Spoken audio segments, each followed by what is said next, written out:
지금 남쪽에서 대통령이 바뀌었다고 그래서 바로 달려온다? 그렇지 않겠죠. 지금은 그때와 상황이 다르다. 그러나 내심 좋아는 할 거다. 그렇다면 북한이 바로 태도를 바꾸지는 않겠지만 새로운 남북관계를 정립할 수는 있을 거다. 그렇게 나가야 된다. 그러니까 김정은은 모든 일에 간섭을 해요. 만기칠라명이에요. 오지랖이 넓어서 모든 데 가서 잠도 새벽 5시에 자요. 군사 전문가도 아닌데 자기가 세계적인 군사 전문가로 착각을 해요. 자, 새벽 5시에 자. 흡연, 과체중, 그 다음에 할아버지 아버지 다 몰려 죽었어요. 심혈관계로 급사했잖아요. 김정은 볼에 있는 뾰루지는 벌써 5년째 그대로 있어요. 커져도 작았죠. 사라지질 않아요. 이게 관리가 안 되는 거죠. 제거를 못하는 거죠. 그 다음에 통치 스트레스, 그 다음에 최악의 수면. 그러니까 김정은의 건강은 뇌관이에요. 근데 언제 죽을지 몰라요. 내일 죽을지 앞으로 50년 살지는 모르는 거예요. 안녕하세요. 조한범이고요. 통일연구원 석자연구원입니다. 일단 우리를 투명인간 취급합니다. 2023년 12월 노동당 전원회의 12월 말에 열렸어요. 그때 언급, 남북을 전쟁관계로 전환했어요. 철저한 추적으로. 그 다음에 1월 달에는 최고인민회의 시정연설 1월 15일로 기억이 되는데 2024년 1월 통일민족 개념을 삭제해라. 충격적이었죠. 왜냐하면 통일과 민족은 김일성의 유언이었거든요. 뭐 조국 광복 그러면 뭐 김일성의 항일 투쟁을 뭐 한 건 사실이죠.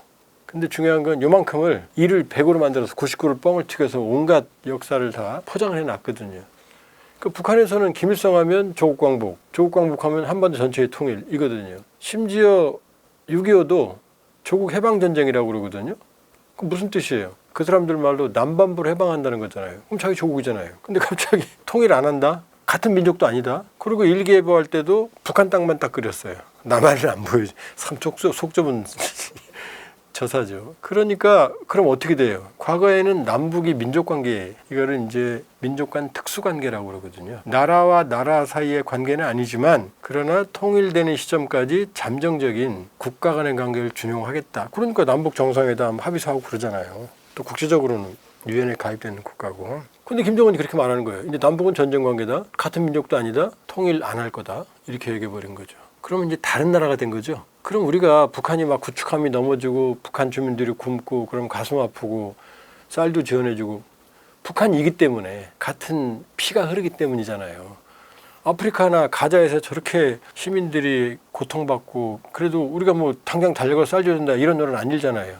북한하고 다르잖아요. 그게 바로 민족 간 특수관계였기 때문인데 북한은 이제 아니라고 끊어버렸거든요. 심지어 북한 애국가에서 삼천리란 말도 지워버렸어요. 이제 삼천리 아니라는 거지 이제. 이 세상으로 바꿔버렸어요. 그러니까 뭐 삼천리 금수강산부터 시작해서 조선은 하나다 이런 말 하나도 못 써요. 그러니까 남한에서 무슨 일이 일어나도 보도를 안 해요. 그러니까 탄핵정국, 비상계엄, 그 다음에 조기 대선 거의 보도를 안 했어요. 비상계엄도 일주일 지나서 살짝 보도했어요. 탄핵도 바로 보도 안 했어요. 탄핵 인용도. 그러니까 우리를 의도적으로 투명인간 취급을 하고 있다. 이렇게 볼 수 있죠. 첫 번째는 그러니까 김정은의 선택, 남북관계 헤어질 결심, 나 이제 같은 가족 아니야? 의절한 거죠. 의절. 그 의절하면 가족 아니잖아요. 그 가족들 간에도 뭐 재산 싸움 나서 의절하면 죽을 때까지 안 보잖아요. 죽고 나서도 안 보잖아요. 그 관계가 첫 번째다. 그 다음 두 번째는 조금 꼼수인 측면이 있다면 박근혜 대통령 탄핵당했을 때 그때 북한에 계시던 분들이 이 남한으로 오신 분들이 있거든요. 그때 신나서 보도했어요. 북한이 막 찍고 막 봐라 남쪽은 엉망이다. 그때 자기들이 본 건 이걸 봤다는 거예요. 남쪽 대통령은 첫째 임기가 있네. 얘네는 없잖아요. 죽을 때까지 하잖아요. 두 번째 잘못하면 국민들이 대통령 회초리를 때리네. 어머 충격적이야. 그 다음 세 번째 아니 저게 종로야? 저렇게 건물이 높아? 저렇게 잘 살아? 남자들 여자들 머리 스타일 헤어스타일은 저렇게 하네. 아 청바지가 저런 거구나. 차가 왜 이렇게 많아? 이걸 봤다는 거예요. 그러니까 야 이 남쪽이 엉망이야 라고 보여주는데 사실은 의도치 않았던 기대하지 않았던 결과들이 나오니까 당황하는 거죠. 오히려 북한 내부에 더 원하지 않던 영향들이 발생을 하는 거예요. 헤어질 결심 보여줘봤자 손해다. 그러니까 이제 입 다물고 있는 거죠. 과거에는 컸죠. 지금 국정원장 내정자가 북한 전문가잖아요. 이정석 박사. 그리고 북한을 잘 알고 있고 과거에 남북관계에서 역할을 했던 분이거든요. 그럼 북한은 이제 우리한테 오겠네? 라고 생각할 거 아니에요. 이건 옛날 같으면. 그때는 같은 가족이었으니까. 근데 지금 의절했잖아요. 그러니까 의절했는데 지금 남쪽에서 대통령이 바뀌었다고 그래서 바로 달려온다? 그렇지 않겠죠. 지금은 그때와 상황이 다르다. 그러나 지금 새 정부가 북한이 싫어했던 대북전단 못 보내게 하겠다. 그다음에 확성기 방송 중단시키겠다. 이거 북한도 원하던 거거든요. 그 다음에 전쟁 관계로 전환했지만 가난한 나라가 전쟁을 어떻게 해요? 이 긴장 관계는 북한에도 부담이 되거든. 그러니까 내심 좋아는 할 거다. 그러나 나 삐졌어가 아니라 별거가 아니라 이혼을 선언한 거거든요. 나 이혼했어거든요. 근데 이쪽에서 남편이 변심했다고 그래서 이제 나 이제 마음 좋아졌어 같이 좀 이런다고 달려오겠어요? 이혼을 선언했는데 배우자가 이건 별걸로 선언한 게 아니라 이혼을 선언한 거거든요. 그러니까 과거와는 다르다. 따라서 같은 가족으로의 재결합 가능성은 높지 않다. 그러면 이런 얘기는 가능하죠. 같은 가족은 아니지만 남남으로는 만날 수 있잖아요. 이제 그러니까 옛날에는 민족 간 특수관계로 만날 수 있겠지만 이제는 우린 남남인데 그래 알았어. 뭐 전쟁 관계에도 지금 우크라이나 러시아도 포로 교환하고 다 하잖아요. 왜냐 9.19 군사합의 복원하겠다. 남북 채널 복원하겠다가 이제 새 대통령께서 내건 주요한 단기 정책이거든요. 이건 북한도 나쁘지 않거든요. 그러니까 옛날처럼 쪼르르 달려오진 않을 거다. 그러나 이 남북 관계의 진정성, 새 정부의 진정성이 확인이 되면 이제 다르게 얘기할 거다. 우리는 가족은 아니지만 이제 남남이지만 남남 간의 관계를 서로 설정하자. 이런 차원으로 나올 가능성이 있다. 북한도 나쁘게 이 상황을 보진 않을 거다. 왜냐 북한이 헤어질 결심을 하는 데는 윤석열 정부의 대북 강경책도 상당한 영향을 미친 건 사실이거든요. 왜냐 아무리 봐도 그래서 김여정이 그랬잖아요. 제발 좀 서로 관심을 가지지 않은 게 소원이다 이렇게 말했거든요. 담화를 통해서. 그 정도까지. 그러면서 윤석열 정권이 가장 큰 그 반동, 보수 세력이다라고 본인들이 규정을 했었으니까 그러나 남북관계를 이제 윤석열 정부는 남북관계가 문제가 있다라고 생각해서 남북관계 문제를 교정하겠다는 강경한 정책이었던 거고 문재인 정부를 포함해서 진보 정부는 남북관계를 발전시켜서 문제를 풀겠다는 입장이거든요. 스탠스가 다르죠. 김정은으로서도 나쁘게 이용하지는 않을 거다. 상황을 악화시키지는 않을 거다. 웃고 가는데 뺨 때리지는 않을 거 아니에요. 그러나 좀 시간은 걸릴 거다. 그리고 신임 새 대통령도 정상회담을 의사는 있지만 서두른다고 될 일이 아니다 이렇게 얘기했거든요. 인식이 있는 거죠 상황에 대해서. 그렇기 때문에 좀 시간은 걸릴 거다. 그러나 국정원장 임명부터 시작해서 새 정부가 한반도 평화. 그러니까 윤 정부 때는 긴장대 충돌하면서 힘의 우위라는 걸 얘기했다면 이제 그런 긴장을 완화하는 쪽에 새 정부의 스탠스니까 차이가 있고 그건 북한에도 나쁘지 않다. 이렇게 볼 수 있죠. 김정은은 사실은 황당한 얘기를 한 거예요. 이 조선은 하나다. 두 개의 조선 조작 책동. 이게 무슨 말이냐. 김일성 말이에요. 조선은 하나다. 두 개가 아니다. 그 다음에 1990년 이 남북이 유엔 동시가입을 준비할 때 야 이제 사회주의도 망했고 우리가 한 나라지만 유엔에 가입하자 그랬더니 북한에서 극렬히 반대했어요. 이건 두 개의 조선을 영구히 만들려는 조작 책동이다라고 조선은 하나다라고 막 떠들어 김일성 말이었어요. 근데 김정은이 갑자기 조선은 두 개다. 다른 나라다. 민족도 아니다. 자기 할아버지 얼굴에 먹칠을 한 거거든요. 그러니까 지금 1년 반이 지났는데 김정은 말 외에 뭐 조국 통일 3대 헌장 기념탑도 때려 부셔. 자기 할아버지가 사는 김일성 통일 명제비가 있거든요. 통일을 하자면 하는 다 외우고 있어요. 그것도 때려 부셨어요. 근데 아무도 왜 그러는지 설명을 안 하고 있어요. 조선중앙텔레비전이나 노동신문이나 그 어디서도 왜 때려부시는지 설명을 안 하고 있어요. 근데 김정은만 말한 거거든요. 그러니까 김정은 지시니까 막 하고 있는데 왜 하는지도 설명을 못 하고 있거든요. 그러니까 준비가 안 되니까 막 섞여 있어요. 괴뢰한국이라고 표현을 썼거든요. 남한이 아니라 남반부 이런 말 쓰지 말라고 그랬으니까. 근데 그 괴뢰한국에 문제가 있는 게 뭐냐. 괴뢰한국은 서로 정통성 시비를 할 때 너는 가짜고 내가 정당성이 있는 거야. 괴뢰라는 건 허수아비라는 뜻이거든요. 얍자비. 이 표현이거든요. 그러니까 완전히 다른 나라에는 안 써요. 근데 잘못 쓴 거지. 괴뢰한국이란 말에는 같은 나라, 같은 체제 경쟁이 들어있거든요. 근데 생각해보니까 이거 안 되겠네. 괴뢰도 쓰면 안 되겠네. 라고 헤어질 결심을 더 정확히 하게 괴뢰를 빼버린 거예요. 오히려 헤어질 결심을 더 강화하고 있다는 게 최근에 괴뢰라는 말을 뺀 게 우리를 욕하는 걸 뺀 게 아니라 더 헤어지겠다는 마음을 더 강화한 거란 뜻이라고 보면 돼요. 일단은 남북 관계가 완전히 단절됐어요. 그게 이제 과거의 남북 특수관계, 국가 간의 관계는 아니지만 국가처럼 통일될 때까지 이 관계에 문제가 생겨서 쉽게 말하면 북한이 삐져서 완전히 나가버린 거거든요. 그러니까 아무것도 대화 채널도 없고 아무런 접촉면도 없고 완전히 서로 다른 나라 왼수여도 얘기를 하는데 이 모든 게 지금 완전히 차단된 거예요. 그러니까 첫 번째는 대화 채널을 복원해야 됩니다. 북한도 대화 채널을 복원하지 않을 이유가 없잖아요. 전쟁 관계라 하더라도 포로 교환도 있고 다 하는 건데 자, 남북관계의 채널을 복원해야 됩니다. 두 번째, 9.19 군사합의. 이거는 뭐냐면 남북 간에 최초로 군사 분야의 갈등을 방지하기 위한 구체적인 합의안이 도출된 거거든요. 무력 충돌을 방지하기 위한. 그걸 복원할 필요가 있다. 왜냐? 북한도 지금 전쟁 관계로 전환했지만 지금 전쟁하자는 건 아니거든요. 전쟁 능력도 안 되고 지를 주제에. 그러면 완충 장치를 살리는 건 자, 채널도 필요해요. 지금 아직 보도가 안 됐지만은 지금 어떤 상태인지 모르겠습니다만 북한 주민이 2명이 표류해 왔는데 여기서 인수인계에 가라 해도 얘기할 채널이 없어요. 몇 달 동안 인수인계도 안 했어요. 북한도 말이 안 되는 거잖아요. 대화 채널을 복원해야 되고 그다음에 9.19 군사분야 합의도 복원해야 되고 이게 이제 초기 단계입니다. 제일 좋은 건 남북한 특수관계를 회복하는 거죠. 야, 그러지 말고 삐진 거 풀고 우리가 통일을 언제 할지 모르지만 우리가 너네 흡수통일하겠다는 것도 아니니까 일단 평화롭게 지내고 언젠가 먼 미래에 통일을 하자. 일단 화해협력하고 이게 민족공동체 통일 방안이거든요. 긴 화해협력, 그다음에 남북연합, 그다음에 최종통일. 강제하자는 것도 아니고 흡수통일도 아니에요. 무력통일도 아니고. 그렇다고 전쟁에서 통일할 수 있어요 서로? 그건 아니잖아요. 그러니까 처음에는 초기 조치로서는 대화 채널, 9.19 군사분야 합의. 이걸 위해서는 민간도 이제 협조를 해야죠. 왜냐하면 접경지대에서 전단을 공개적으로 보내는 게 그게 북한을 자극했고 지금 그것 때문에 우리 군이 대북 심전 방송을 했고 북한이 소음 방송을 하고 있거든요. 지금 몇 달 동안 컨트롤 타워, 외교안보 라인이 없으니까 그냥 강화도를 포함해서 수많은 국민들이 일상생활에 지하철 소음이 매일 들리는 거예요. 인구 유출까지 있어요. 그 중단 안 했거든요, 사실은. 그 와중에도 중단을 했어야 돼요, 사실은. 우리가 중단하면 북한도 소음방송 안 하거든요. 근데 우리 컨트롤 타워가 없으니까 지시는 내려놓고 외교안보 라인이 손을 딱 놔버리니까 이게 오로지 국민들이 피해로 간 거거든요. 그러니까 북한 주민의 알 권리, 표현의 자유, 북한의 민주화, 그건 반드시 돼야 됩니다.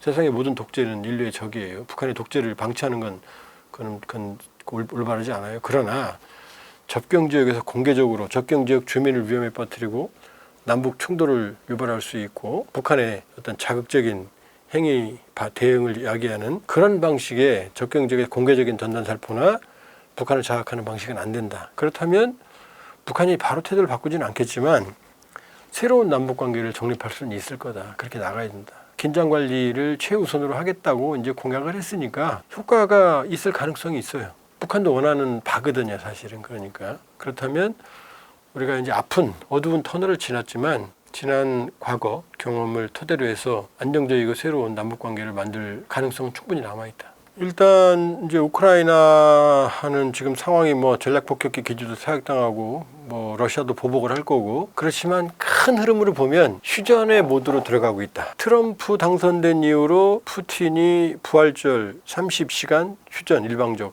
하긴 했지만 5월 9일 전승절 72시간 휴전. 그다음에 이스탄불에서 2차례나 만났거든요. 푸틴하고 트럼프도 2차례나 통화를 했어요. 젤렌스키하고도 뭐 계속 미국은 접촉이 있는 거고. 그러면 큰 흐름은 휴전으로 가고 있다. 그러면 러시아는 이제 전후를 준비해야 됩니다. 러시아의 제일 딜레마는 뭐냐면 러시아 수출품의 4분의 3이 지하자원입니다. 60%가 석유가스 쓰고 산업이 없어요. 노동력도 산업도 없어요. 그럼 거대한 재건, 우크라이나 점령지를 재건하려는 노동 인력이 없어요. 러시아는 반드시 북한의 노동력이 필요합니다. 재건을 위한 전후복구. 그 다음에 추가 파병 가능성도 있어요. 왜? 휴전에도 방대한 전선을 지키려면 인력이 필요하잖아요. 병력이. 그 다음에 지금 전사자 부상병들이 못 돌아가고 있거든요. 아직 러시아에서 북한으로. 이 문제. 이런 걸 협의했을 거다. 그 다음에 한 번 더 문제는 북한이 다량의 탄약을 러시아에 보내줬고 또 상당수의 정예 병력을 보냈으니까 일반 병력 15,000명이 아니에요. 그러니까 안보 공백이 있죠. 그러니까 러시아는 끊임없이 한반도의 유사시에도 러시아가 개입했겠다라는 약속을 계속 확인하고 있어요. 그러니까 북한의 입장에서는 한미, 그 다음에 윤석열 정부 때 출발한 한미일 안보협력 이게 부담으로 작용을 하거든요. 그러니까 거기에 대해서 러시아의 안보 이런 부분들을 강조했다 이렇게 볼 수 있죠. 그러니까 향후에도 북러 관계 강화는 이제 뉴노멀이 될 거다. 북한의 입장에서는 러시아의 원유나 식량이 필요하고 군사 기술도 필요하고 왜 구축함을 갑자기 찍어내고 조이경보기 공대공 미사일을 첨단을 시험하겠어요. 다 기술 받는 거잖아요. 러시아는 북한의 노동력, 군사력, 탄약 이런 계속 필요하고 그렇기 때문에 향후에도 북러는 계속 밀착을 할 거다. 상당 기간 이렇게 볼 수 있고 그러나 재건을 하려면 북한의 노동력만큼은 안 되잖아요. 그때는 이제 한국의 도움도 필요하다. 세계 최고의 건설력, 산업기술력, 제조업, 전기, 전자, 반도체 이런 것들이 필요하거든요. 어차피 러시아는 유럽으로 출구가 막혔으니까. 그러니까 러시아 입장에서는 북한도 필요하고 한국도 필요하게 돼요. 그러니까 러시아판 안북 경남, 안보는 북한, 경제는 남한 이런 전략을 펼 가능성이 있다. 그러니까 러북이 밀착하지만 그렇다고 해서 우리를 절대적으로 배제하는 건 아니다. 우리에 대한 가능성도 항상 남겨두고 있다. 그러니까 신정부가 한반도의 평화 안정을 관리해야 되지만 전쟁 이후에 북방 공간, 러시아의 관계를 어떻게 실용주의적 관점에서 활용하느냐 이게 또 지혜가 필요한 시점이다 이렇게 볼 수 있어요. 구축함 사고를 숨길 수 있었으면 숨겼겠죠. 북한은 김정은이 있는 데서만 사고만 안 나면 돼요. 예를 들면 순천 인비록 공장이라고 있거든요. 그 준공식에 아주 화려하게 갔어요. 근데 누가 봐도 공장이 안 돌아가는 거였어요. 생산 설비가 원료도 없고 거칠이 없거든요. 근데 김정은이 껄껄껄 웃고 갔어요. 왜냐? 북한은 극장 국가거든요. 김정은이 가서 내가 해냈어. 봤지? 나 잘했지? 이렇게 하고 가면 끝나. 그 다음에 안 나와도 상관없어요. 김정은이 가서 아파트 준공식 했는데 김정은이 있는 데서만 안 무너지면 괜찮아요. 근데 이건 뭐냐? 김정은이 김주에 데리고 있는 눈앞에서 엎어졌거든요. 그때 그 자리에 수천 명의 군인과 시민들이 몰려 있었거든요. 다 보고 있었거든요. 노동신문, 조선중앙텔레비전, 그 다음에 조선중앙통신 모든 매체들이 기자들이 다 와 있었거든요. 그걸 어떻게 숨겨요? 다 가서 나불나불 할 텐데. 그 다음에 남포에서 5,000톤짜리가 엎어져 있는데 조선에 있는 사람 다 볼 거 아니에요. 솔직해서 보도한 게 아니고 숨길 수가 없으니까 보도한 거예요. 숨길 수가 있었으면 숨겼겠죠. 거기다가 인공위성이 다 보잖아요. 자빠졌네라고 메롱메롱 하는데 그걸 어떻게 숨길 수 있겠어요. 그러니까 울며 겨자 먹기로 어쩔 수 없이 공개했다. 그리고 이거는 김정은의 권위에 최악의 손상이다. 왜냐? 모든 독재자들은 과대 망상증을 가져요. 그러니까 사고를 치는 거예요. 항상. 이상한 일 벌리는 거예요. 그리고 자기가 전지전능한 줄 알아요. 그러니까 김정은은 모든 일에 간섭을 해요. 만기칠라명이에요. 심지어 최근에 나온 백두산 설계연구원을 찾아서라는 기록영화가 있어요. 설계하는 데예요. 거기 부원장이 얘기하는데 기절할 뻔했어요. 물론 다 알고 있었지만 김정은 위원장이 봐준 형성안 이게 설계도거든요. 11,160건을 봐줬대요. 설계도만. 김정은이 건축 전문가도 아니잖아요. 뭐라고 또 나왔냐면은 백두산 설계연구를 찾아서 유튜브에 치면 나올지도 모르겠는데 5월 초에 나온 건데 거기서 말이죠. 이제 얘기하는 거예요. 그 부원장이 어느 날이었습니다. 지금 화성진구 사당이 지금 하고 있어요. 얼마 안 됐다는 얘기예요. 만세대 많은 기관에서 설계 형성안 설계도를 김정은 위원장께 총비서께 보고드렸습니다. 그랬더니 몇 시간도 지나지 않아서 총비서 동지께서 그 설계 형성안 설계도를 다 보아주시고 일일이 지적을 하셨습니다. 이 건물은 이렇게 해라. 저 건물은 어떻게 해라 옮겨라라고. 환장하는 거죠. 그러니까 김정은이 모든 걸 다 관여하고 김정은은 신이에요. 그러면서 그 부원장이 뭐라고 말하느냐. 모든 건물에는 이 땅에서는 모든 건물에는 김정은 위원장 총비서정지의 노고와 인민에 대한 사랑이 깃들여 있습니다. 이렇게 되어 있거든요. 그러니까 김정은이 다 하는 거예요. 지금. 그러면 구축함도 어떻겠어요. 김정은이 다 얘기한 이래라 저래라 다 지시한 거예요. 군사 전문가도 아닌데 자기가 세계적인 군사 전문가로 착각을 해요. 그렇게 얘기해요. 그러니까 구축함 엎어졌죠? 얼마 전에 자유아시아 방송이 보도했는데 미래과학자 거리라고 있거든요. 2015년에 완공된. 거기 랜드마크가 은하라고 하는 주상복합이에요. 53층이에요. 접시 여러 개 붙여놓은 걸 계속 끝까지 올려놓은 것처럼 건물이 돼 있어요. 보기엔 예쁘죠. 그거 나올 때 그랬어요. 구조 전문가들이. 저거 위험하다고.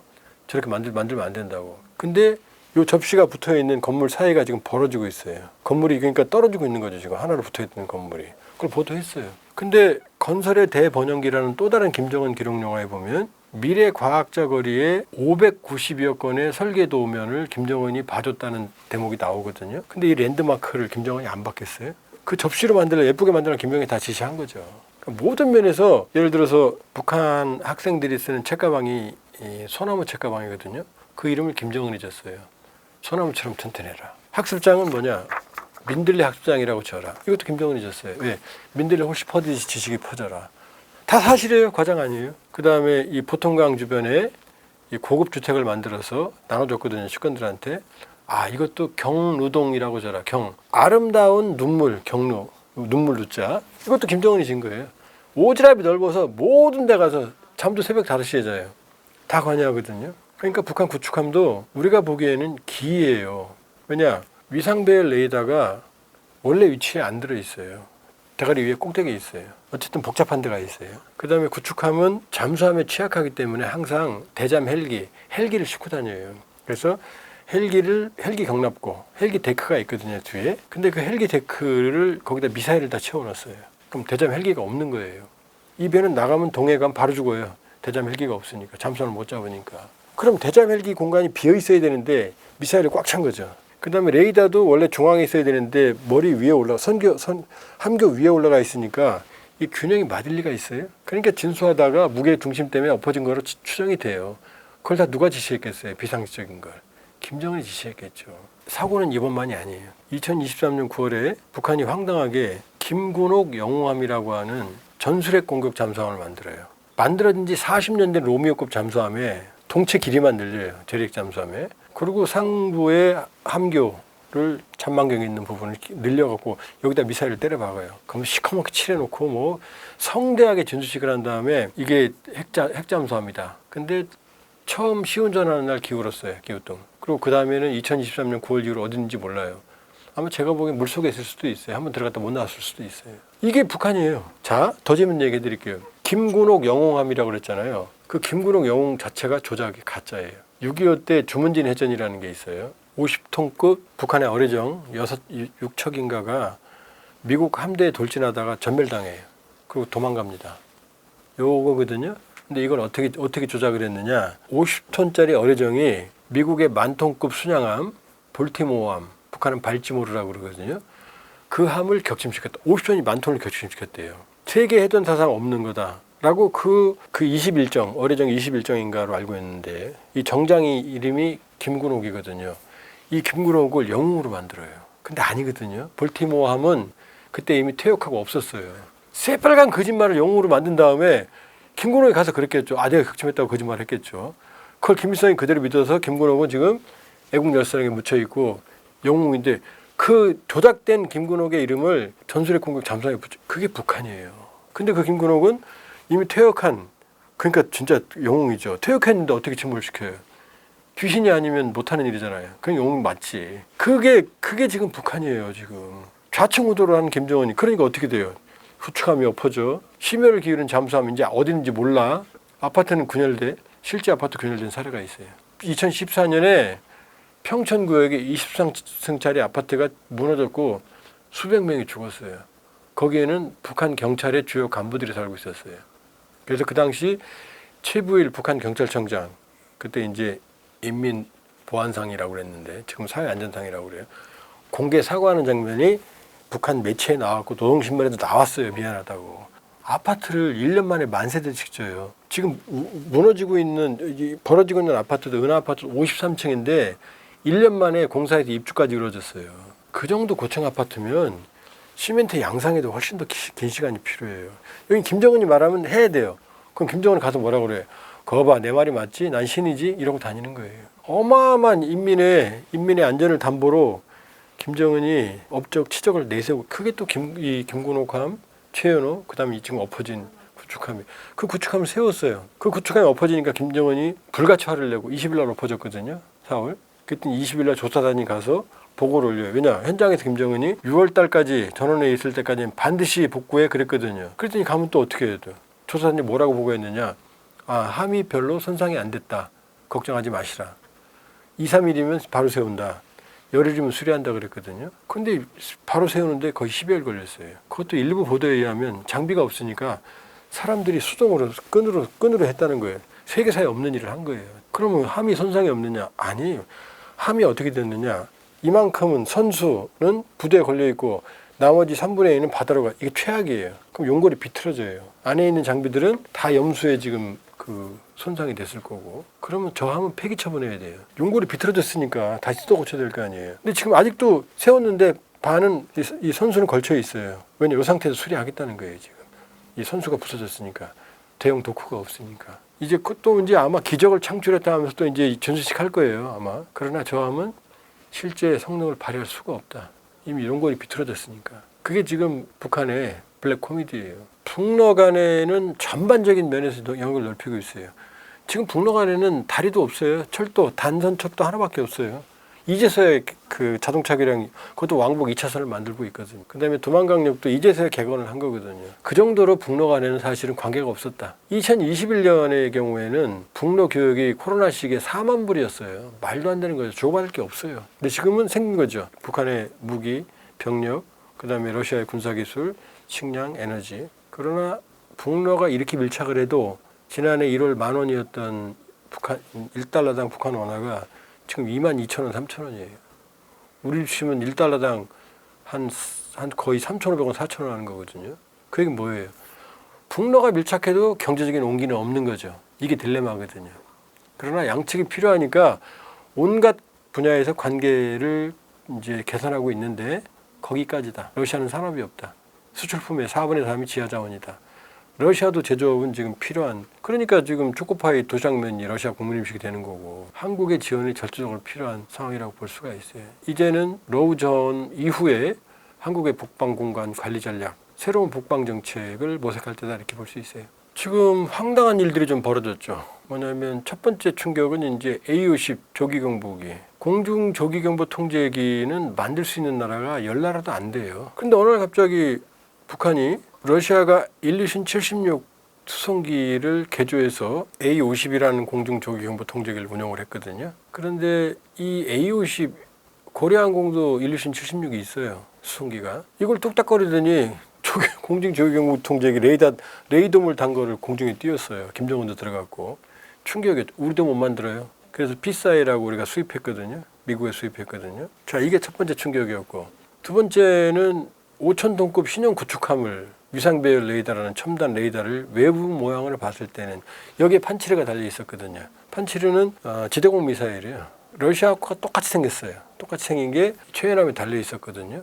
뿐만 아니라 근접방어 무기도 러시아제 기관포와 똑같은 게이틀링건이 달려 있었고, 그리고 무엇보다 북한은 5,000톤급 구축함을 설계하고 제조할 능력이 안 돼요. 5,000톤급 구축함을 설계하고 제조할 수 있는 자체 제조한 나라는 세계 10나라밖에 안 돼요. 한국도 거기에 들어가죠. 근데 북한이 갑자기 최연함을, 그것도 수직 발사기를 다 달고 있고 위상 배열 레이더까지, 북한이 못 만드는 것들이거든요. 세 번째, 갑자기 또 공대공 미사일을 시험 발사했어요. 공대공은 미사일 중에서 마지막 단계고, 대한민국도 미사일 선진국인 대한민국도 2035년께나 실전 배치를 목표로 KF-21에 지금 개발 중이거든요. 공대공 미사일이 없으니까 우리도 미티어 영국에서 수입하다가 달거든요. 그런데 이걸 발사했어요. 자, 공중 조기경보 통제기, 신형 구축함, 판치로 달린 거, 그 다음에 공대공, 이거는 북한 기술로는 때려져도 안 돼요. 그래서 100% 러시아가 준 거예요. 뭐 100%라는 건 뭐 99.9%. 다만 성능은 문제죠. 왜냐? 최연호 구축함 두 번째는 자빠졌잖아요. 북한 기술로 안 되는 걸 만드니까. 안 되는 줄 알면서 왜 그랬을까? 그런 노래 알아요? 옛날 노래 있습니다. 북한 기술로 안 되는 거예요. 안 되는 걸. 근데 어쨌든 흉내는 내고 있거든요. 그건 주고 있는 거죠. 그러면 우리 입장에서는 상당히 불편하죠. 없는 것보다는 하늘과 땅 차이거든요. 그러니까 러시아는 북한의 군사기술을 주고 있다. 이미 레드라인을 밟고 있다. 우리를 지금 자극하고 있다. 따라서 핵을 가진 김정은이, 푸틴도 핵을 가지고 있지만 못 쓰잖아요. 중요한 건 재래식 전력이잖아요. 핵은 마지막 수단이잖아요. 자기 죽기 전에 쓰는 거잖아요. 그러니까 핵을 가진 김정은이 이제 러시아의 기술 지원을 받아서 재래식 전력 현대화에 나서고 있다. 그리고 일정 부분 성과를 도출하고 있는데 국방력은 경제에 준한다. 인도 파키스탄 전쟁도 라팔 인도께 떨어졌지만 파키스탄이 괴멸적인 데미지를 입었어요. 우리 언론은 잘 보도 안 하는데 바로 경제력이거든요. 그렇게 보면 북로가 이 위험한 브로맨스가 이제 한반도 안보에도 영향을 주는 레드라인을 밟았다. 러시아도 우리 눈치 보죠. 우리 짜증나면 우크라이나에 살상무기 지원하면 큰일 나니까. 근데 북한이 징징대니까 뭔가는 주고 있는 거예요. 그러나 완벽한 기술은 아닐 거다. 그러나 북한이 징징대는 거는 가려운 데는 긁어주고 있다. 이렇게 보고 있고, 어디까지 갈지는 좀 두고 봐야죠. 이번에 경천 동지할 일이 벌어졌죠. 5월 9일 날이 러시아 전승절, 2차 세계대전에서 히틀러를 깨부신 날이거든요. 유럽은 5월 8일이에요. 근데 이제 시간차 때문에 러시아는 또 자기들 날을 만들려고 5월 9일이라고 하는 거거든요. 김정은이 모스크바 갈 줄 알았는데 안 갔고, 어딜 갔냐면 주북 평양 러시아 대사관에 가서 연설을 했어요. 거기서. 그때 주혜를 데리고 갔어요. 아니 거기는 리설주가 가야 돼요. 엄마가 가는 자리여야 돼요. 그렇죠? 그때 최선희 북한 외무상이 아주 중요한 말을 했어요. 주혜를 부를 때 가장 사랑하는 따님 이렇게 말했어요. 이게 아주 중요해요. 그동안도 사랑하는 자제분, 존경하는 자제분 이렇게 했거든요. 가장 사랑하는 따님이 무슨 표현이냐? 가장은 뭐예요? the only one이잖아요. 하나잖아요. 가장은.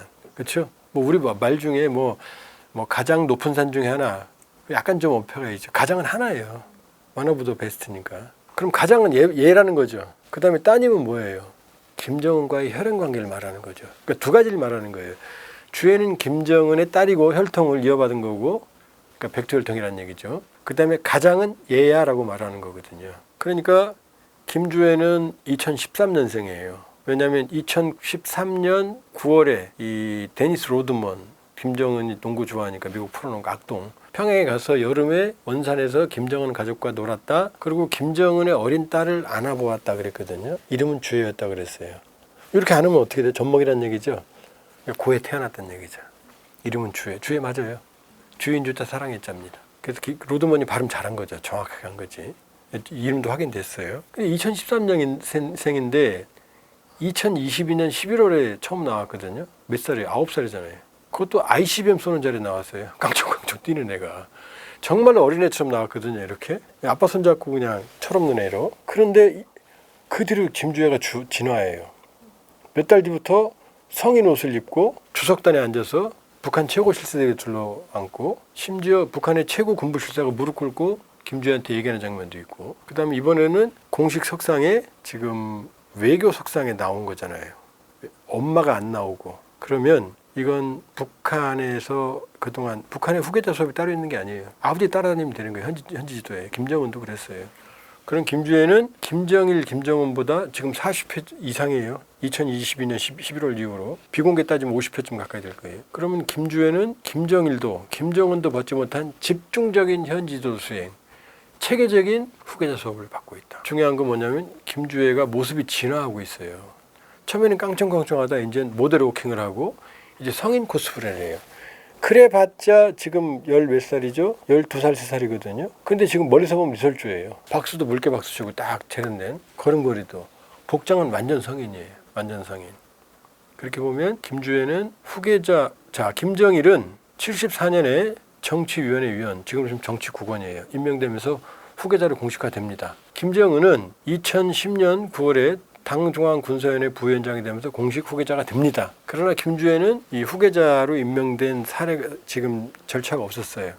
아무리 그래도 2살, 3살짜리를 후계자로 임명할 수는 없잖아요. 그러니까 후계자 수업은 맞다.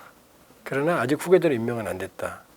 또 하나 재밌는 얘기는 대한민국에서는 김주애 이름을 다 알죠. 북한 주민들은 김주애 이름을 몰라요. 이 지도부만 알아요. 왜 김주애 이름을 모르느냐?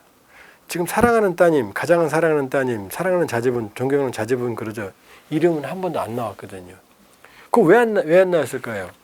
자, 사랑하는 자제분 김주애, 그럼 뒤에 뭐라고 붙어야 돼요? 동지라고 붙어야 되죠. 아니면 직함이 붙어야 돼요. 김정은 대장이라든지 김정일 이 정치국원이라든지 위원이라든지. 근데 김주애는 지금 직함이 없잖아요. 그럼 사랑하는 김주애 동지 그러면 되는데 북한의 동지는 10대한테는 못 써요. 북한의 일반 주민들도 김일성 동지, 김정은 총리 동지 그러거든요. 동지는 아랫사람이 윗사람한테 얘기해야 되거든요. 10대한테는 못 쓰는 거예요. 직함도 못 부여해. 10대야. 그러니까 교육책을 어떻게 해요? 사랑하는 자제분, 존경하는 자제분.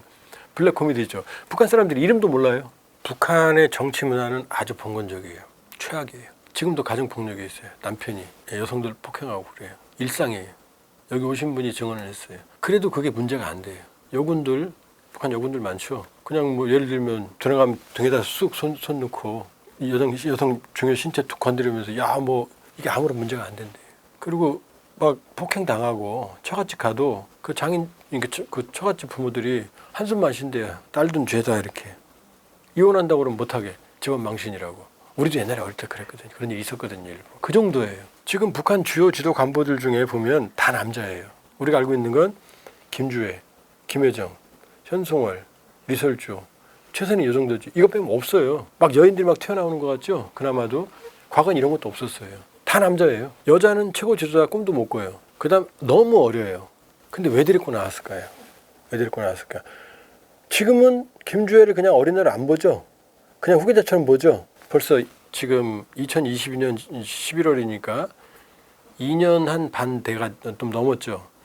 2년 반 동안에 수없이 노출을 시키니까 어떻게 되는 거예요? 자연스럽게 당연시 taken for granted world라고 그래요. 자연스럽게 받아들이는 거예요. 처음에 단둥에 있는 북한 사람들은 뭐라고 말했느냐. 야, 김주의 후계자라 그러면은 피식피식 웃었어요. 왜? 깡충깡충 뛰고 나왔으니까. 거기다 여자애니까. 북한의 봉건적인 문화에서. 지금은 답이 정해져 있어요. 혁명은 대를 이어서 하는 거예요. 북한의 후계자론에 보면 혁명은 같은 대로 이어지는 게 아니에요. 그러니까 김정은에서 김여정은 절대 못 가요. 다음 때로 넘어가는 거예요. 답이 정해져 있어요. 그러니까 오랜 시간 동안 익숙해지니까 그러잖아요. 세뇌가 그런 거예요. 가둬놓고 야 저게 태양을 보고 야 저게 달이야 그러면은 수만 번 들으면 그 달로 생각해요. 그게 세뇌거든요. 그러니까 계속 어릴 때부터 노출을 시키는 거죠. 그러면 자연스럽게 낯설은 것들이 익숙해지는 거죠. 처음에 무슨 버스 도색 같은 거 건물 낯설어도 계속 보면 익숙해지잖아요. 똑같은 거예요. 그러면 중요한 질문이 나오죠. 왜 여자애를 아들은 없나? 아들이 있다고 그랬었거든요. 근데 우리 국정원도 입장은 바꿨어요. 첫째 아들이 있는 점 잘 모르겠다. 첫째 아들, 둘째 김주혜, 셋째 성별미상 이렇게 있었는데 이 첫째는 잘 모르겠다. 왜냐? 낳았어도 죽었을 수 있잖아요. 그 다음에 낳았어도 정상인이 아닐 수도 있잖아요. 셋째는 아들인지 딸인지 모르지만 너무 어리거나 아들이 아닐 수도 있고 그건 김주혜밖에 없는 거죠. 그럼 어떤 추론이 가능하죠? 김정일은 여자가 많았어요. 부인만 해도 5이었어요. 김영숙, 홍일천, 정은이가 죽인 김정남의 엄마 성혜림, 김정은의 엄마 고용희, 여기에 정철, 정은, 여정. 그 다음에 마지막에 김옥이었거든요. 이 앞에도 김설성부터 시작해서 자녀가 또 있어요. 그럼 김정은이 다른 가정이 있고 남녀관계가 복잡하다면 다른 데서도 아들을 낳을 수 있을 거 아니에요. 남녀관계 많으면 정말로 김정은이 봉건적이라면 아들을 어디서든 낳으려고 했을 거 아니에요. 지 맘대로니까, 지 맘대로 나라니까. 이 얘기는 김정은이 처음에 나오자마자 이설주 데리고 나왔거든요. 여자관계는 복잡하지 않을 가능성이 있어요. 왜냐? 엄마의 한을 봤거든요. 엄마의 원산댁이라고 그랬거든. 왜 원산에서 살았지? 평양에도 못 왔거든. 김일성이 인정을 안 해가지고. 그러니까 나는 아빠처럼 안 살 거야. 또 스위스 가서 살았으니까 서양물 먹었을 수도 있고. 그러니까 김정은은 김정일보다는 여자관계는 복잡하지 않을 수도 있다. 그리고 이 자녀는 지금 내세울 자녀는 김주혜밖에 없는 것 같다. 그러니까 무리하게 김주혜를 이미지 메이킹을 한다. 그럼 왜 그러느냐? 김정은에게 답이 있어요. 김정은의 후계에. 김정은이 처음 나온 게 2008년 김정일이 뇌경색으로 쓰러지거든요. 그리고 2009년 1월부터 김정은이 공식화돼요. 그리고 2008년 8월 쓰러지고 나서부터 직후부터 김정일이 움직이기 시작할 때 현주지를 다녀요. 그리고 2011년 12월 17일 날 죽고 나서 자리를 받거든요.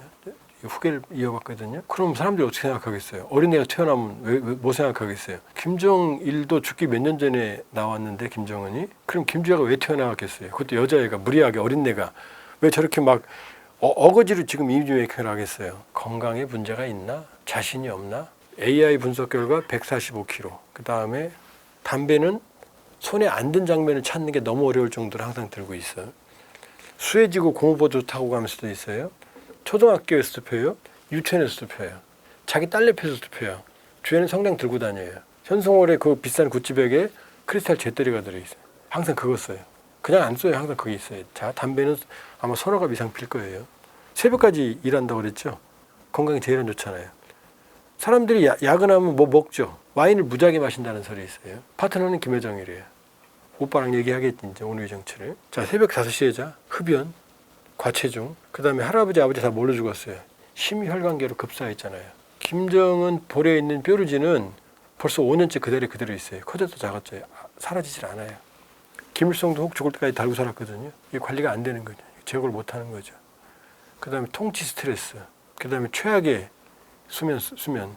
본인이 그래요. 나에겐 2가지 그리움이 있다. 하나는 인민이 잘 먹고 잘 사는 그리움. 뭐 마음은 거짓말은 아니겠죠. 지가 못해 능력이 안 돼서 그런 거지. 2번째가 더 웃겨요. 2번째는 잠이 그립다. 정말 자고 싶다. 왜냐? 자기가 별일 다 해야 되니까. 아내들 일 다 하고 있으니까. 그럼 어떻게 돼요? 모든 최악은 다 가지고 있는 거죠. 30살 때 지팡이 집어. 그 다음에 손목에 스탠스한 자국처럼 보여. 여기 뭐 붙인 거. 그 다음에 심지어 가슴 부위에 패치, 심장 부위에 패치를 붙인 장면도 또 포착이 된 적이 있어요. 그러니까 김정은의 건강은 뇌관이에요. 근데 언제 죽을지 몰라요. 내일 죽을지 앞으로 50년 살지는 모르는 거예요. 그러나 김정은의 건강은 누가 봐도 위험하다. 그러면 김정은으로서는 할아버지 아버지를 봤을 때는 자기도 알겠죠. 그러니까 비상시를 대비하는 게 아니냐라는 게 제 판단이에요. 김일성, 김정일도 그렇게 했죠. 그런데 김일성은 가면 그냥 농부들이랑 얘기하고 뭐 허허하고 뭐 격려하고 이렇게 가는 정도였지 일일이 저렇게 지시하진 않았어요. 김정일은 좀 더 했지만 김정일이 1이다 그러면 지금 김정은은 100이다. 모든 일에. 그 다음에 북한에 열병식을 하거든요. 열병식 총감독이 누군지 알아요? 현송월 아니에요. 김정은이에요. 열병식 할 때 매일 나가서 지시해요. 기록을 다 가지고 있어요. 이 대동강 TV에 나옵니다. 자, 열병식 할 때 총을 잡잖아요. 그럼 김정은이 총 자세까지 알려줘요. 이렇게 딱. 그 다음에 여군 치마 길이까지 다 지시해요. 이렇게. 그러니까 김정은은 워커릭인데 자기가 할 필요 없는 일인 거죠. CEO는 중요한 결정만 하면 되는 거잖아요. 그렇죠? 지금 김정은은 바보짓 하고 있는 거예요. 그냥 전문가 시키면 되는 거잖아요. 전문적인 일에 관여하면 김정은의 만기 칠남이 이 시스템 붕괴를 초래하는 거예요. 이 작업에. 그러니까 구축하면 엎어지죠. 그러니까 아파트가 무너지죠. 그러니까 모든 시스템이 문제가 발생을 하죠. 근데 백두산 설계연구원을 찾아서 그 부원장이 마지막으로 하는 말이 그렇게 모든 형성안을 봐주는 것을 알고 우리는 감격해서 울고 또 울었습니다. 울었겠죠. 화가 나서 울었겠지. 사실은 속으로. 내가 전문적으로 해놓은 거 다 손댄 거 아니야. 지금 어떡하라고 이랬겠죠. 근데 뭐 김정은 만세하는 거죠. 이게 무슨 뭐 김정을 정말 헐뜯고자 하는 얘기가 아니고 처럼 시스템이 안 돌아가요. 머니스에 이거 보고 김정은이 정신 차려야 돼요. 사실은. 그냥 전문가한테 맡기면 돼요. 여기 주식 초등학교라면서요. 초등학생이 와서 전문가들한테 가서 이렇게 저렇게 지시하면 통하겠어요? 똑같은 거예요. 그러니까 위기에 겉으로는 멀쩡해 보이지만 여기저기 피멍 들고 있다. 김정은의 인정의 욕구예요. 왜냐, 북한의 후계자론이라는 책이 있거든요. 거기 보면 딜레마가 그거예요. 세계 역사상 혈족에게 세습을 한 사례가 없거든요. 쿠바가 형제끼리 한 적은 있지만 라울 카스트로한테 자기 자식에게 물려준 건 처음이고 손자까지 물려준 건 처음이에요. 그러니까 후계자론에 뭐라고 정당하냐면은 이거는 자식이 때문에 물려준 게 아니고 이 후계자가 위대하기 때문이다 이렇게 정당화하거든요. 그러니까 어떻게 돼요? 김정일을 위대한 사람을 만들어야 되는 거죠. 김정은을 위대한 사람이 돼야 되는 거죠. 그러니까 어린 사람이 20대 중반 후반에 왜 후계자가 됐느냐. 손자가 김일성, 김정일의 아들 손자가 아니고 탁월하기 때문이다. 그러니까 이걸 끊임없이 위대성을 그래서 북한에는 위대성 교양이라는 자료가 있어요. 이런 자료도 있어요. 김정일이 한 말이에요. 김정은이 3살 때 총을 쐈다. 총을 3살짜리가 들어요? 무게를? 그 다음에 김정은이 3살 때 운전했다. 이게 다요? 다리가 악셀레이터가? 그 다음에 김정은은 노래도 잘하고 작곡도 잘하고 화음도 좋다. 끊임없이 조작을 해내야 되는 거야. 적당히 해야죠. 적당히. 그러니까 김정은은 자기가 왜 집권했는지 정당성을 보여주려면 자기가 위대한 인물이 돼야 되는 거고 모든 데 다 알아야 되는 거예요. 그러니까 무기에도 관여해. 가방에도 관여해. 아파트에도 관여해. 건물에도 관여해. 잠수함에도 관여해. 새벽 5시까지 다 지시를 내려요. 그럼 밑에서 뭐라고 그래요? 정말 위대하십니다. 탁월하십니다. 돌아갑니까 그러면? 돌아가요? 중앙아시아도 그래요. 중앙아시아 가면 뭐 탄탄탄한 나라들 있죠. 거기도 김정은하고 유사한 사람들 많아요.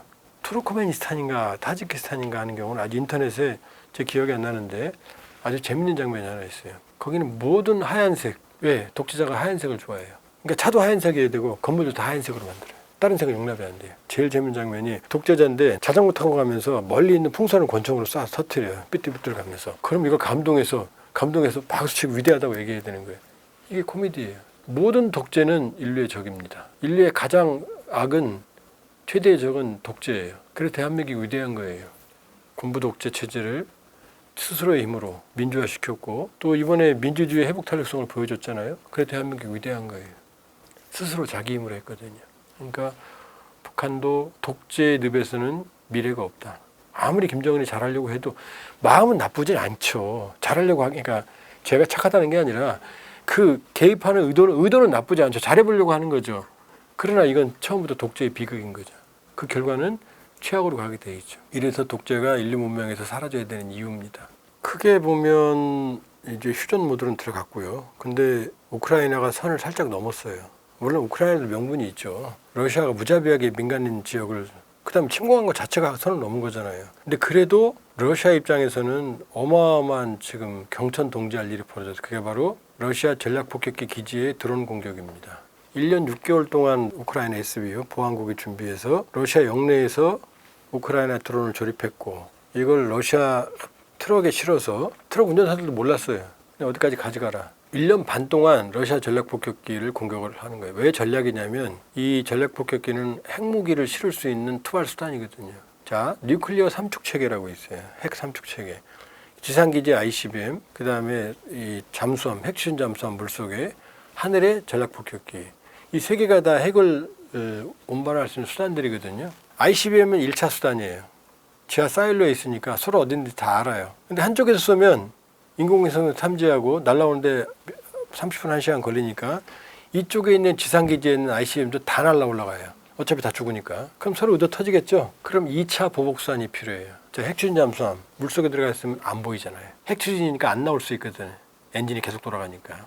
디젤은 자꾸 올라와야 되지만 한 번 들어가면 2개월 동안 안 나와요. 핵추진 잠수함. 어디 있는지 몰라요. 미국 대통령도 어디 있는지 몰라요.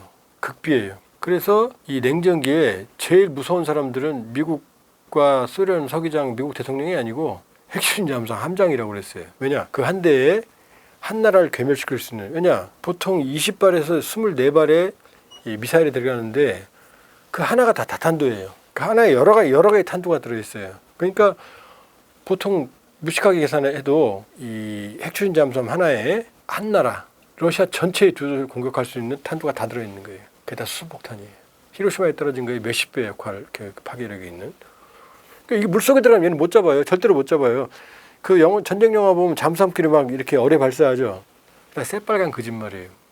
지금까지 잠수함끼리 교전한 사례가 없어요. 왜냐? 그렇게 할 수가 없거든. 근접할 수가 없거든. 들어가면 깜깜이거든. 그냥 공중국이나 수상에서 침몰한 적은 있어도 물속에서 잠수함끼리 막 어뢰 막 날라오고 막 피하고 이러죠. 다 공상과학만 합니다. 그런 일이 없어요. 그만큼 물속에 들어가면 못 찾아요. 그럼 얘는 살아남잖아요. 1차 보복에서. 두 번째가 전략폭격기예요. 얘는 하늘에 떠 있으니까 못 잡잖아요. 항상 떠 있으니까. 이걸 때린 거예요. 지금 우크라이나가. 왜? 이 전략폭격기에서 계속 순항미사일을 발사해서 우크라이나가 다치니까 너도 죄야라고 1년 6개월 동안 준비해서 때렸는데 중요한 건 그 피해 규모가 어마어마하다는 거예요. 우크라이나 주장에 따르면은 러시아 전략폭격기의 34%, 금액으로는 70억 달러. 그 다음에 미국이나 서방의 주장대로라도 최소 12대에서 20대. 여기에는 A-10 조기 경보기도 들어있어요. 러시아에 7대밖에 없어요. 지금 그중에 2대 정도가 파괴가 됐다. 그 다음에 전략폭격기 최소 10대가 파괴됐다. 이러면 천문학적인 손실이에요. 이거는 러시아 입장에서는 미국과 중국을 억제하는 핵전력이 현재 지금 감소하는 걸 의미하는 거거든요. 그래서 우크라이나가 선을 넘었다고 말하는 거예요. 미국에도 안 알렸다고 그랬거든요. 미국에 알렸으면 난리 났죠. 막았죠. 트럼프 대통령 침묵하고 있잖아요. 그 다음에 트럼프 대통령 지지자들이 지금 난리가 났어요. 젤렌스키 욕하느라고. 핵전쟁 일으키려고 그런다. 러시아는요. 러시아 안에서는 전술핵을 쓰자는 얘기들이 막 강경파들이 나와요. 지금. 왜? 전략수단은 건드리면 안 되거든요. 선을 넘은 거거든요. 러시아 입장에서는. 우크라이나 입장에서는 자꾸 괴롭히니까 그 수단을 때린 거니까 뭐가 잘못이야 라는 거고요. 그러니까 이번 사태는 엄중하다. 그냥 안 넘어간다. 푸틴과 트럼프가 통화했거든요. 반드시 보복한다 이렇게 말했어요. 그러니까 이게 우크라이나 국민들의 피해로 대규모 피해를 일 가능성이 있다. 러시아는 어떤 식으로든 보복할 거다. 그럼 우크라이나는 또 가만히 있겠어요? 또 보복할 거 아니에요. 또 보복하면 이번에는 러시아의 핵추진 잠수함이 있거든요. 이것도 물에 떠 있어요.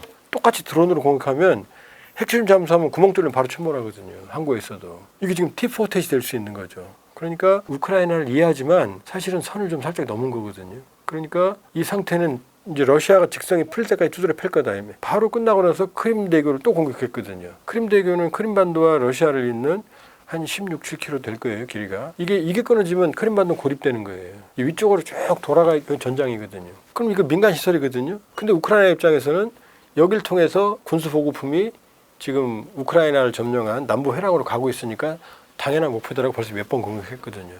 이게 좀 터졌어요. 교각을. 이것도 오랫동안 준비해서 지금 교각이 지금 심각하게 손상이 됐거든요.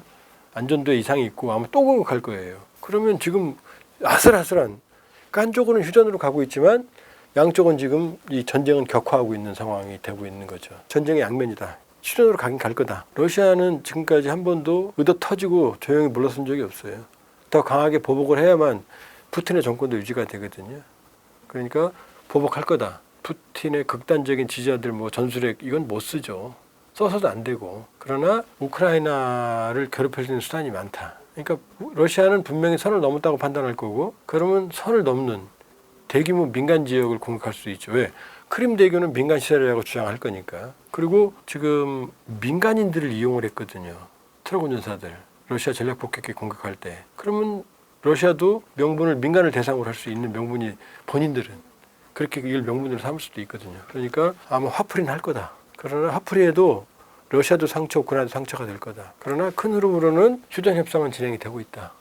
그렇게 갈 거다. 한국 전쟁 6.25도 3년 전쟁 중에 휴전 협상을 무려 2년을 했어요. 그렇게 보면 휴전으로는 간다. 양쪽 다 전선을 뒤집을 만한 지금 대공사를 할 수 있는 여력이 없다. 이렇게 볼 수 있어요.